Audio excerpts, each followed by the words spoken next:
Brian Laundrie's parents. I have so much to say about them, but I'd rather keep my mouth shut. I'm sure a lot of us are on the same page when it comes to them. Anyway, Roberta Laundrie has finally come out to basically defend herself for writing that burn after reading letter to Brian. This is the first time we hear a peep out of Roberta, as she remained out of the media, even back when Gabby was missing. The attorney for Petito and Schmidt claims the letter makes references to a shovel, burying a body, and helping Brian get out of prison. So, what is Roberta's take on this? Pretty interesting actually. Not sure I believe anything she says though. She claims the letter she wrote to Brian was just a quirky letter she wrote to repair their relationship. Roberta says she and Brian shared a love for books such as The Runaway Bunny and Little Bear.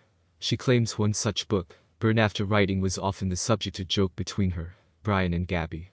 She was just trying to connect with Brian, who was leaving home, and she wanted him to know how much she loves him.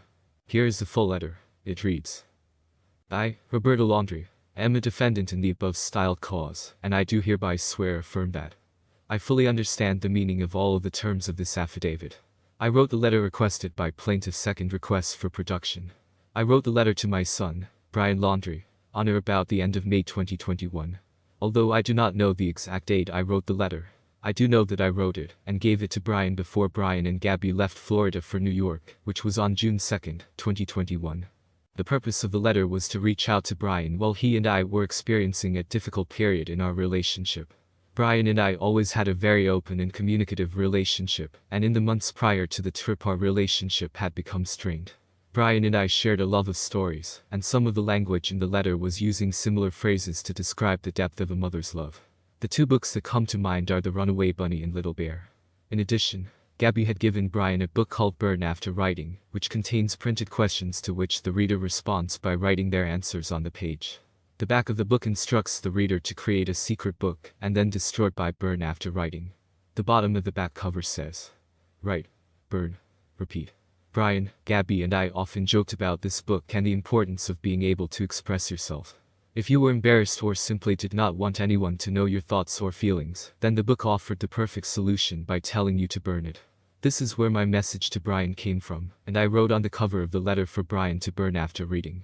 In short, I was trying to connect with Brian and repair our relationship as he was planning to leave home, and I had hoped this letter would remind him how much I loved him. There were some other phrases that I used in the letter which are not found in the books I shared with Brian as a child. However, these phrases were common enough in our circle of friends and family to describe who you could turn to in the most troubling times of your life. Well, I use words that seem to have a connection with Brian's actions and his taking of Gabby's life. I never would have fathomed the events that unfolded months later between Brian and Gabby would reflect the words in my letter. The words in the letter could never have been a comment on that tragic situation as they were written so many months before. My words to Brian were meant to convey my love and support for my son, through a light-hearted and quirky reminder that my love for him was not diminished and could not be shaken by the miles of separation we would soon be faced with. Although a few of the words in the letter are being quoted by others as having a connection to this case, all of the words taken together and in the context of the reason the letter was written show that there is no connection.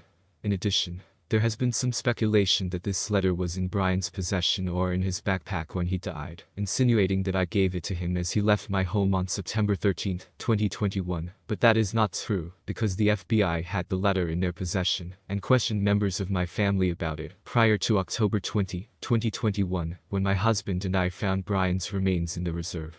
I repeat that the letter I wrote to Brian before he left with Gabby for their fateful trip was nothing more than a private communication between myself and my son, and I never expected anyone else would read it.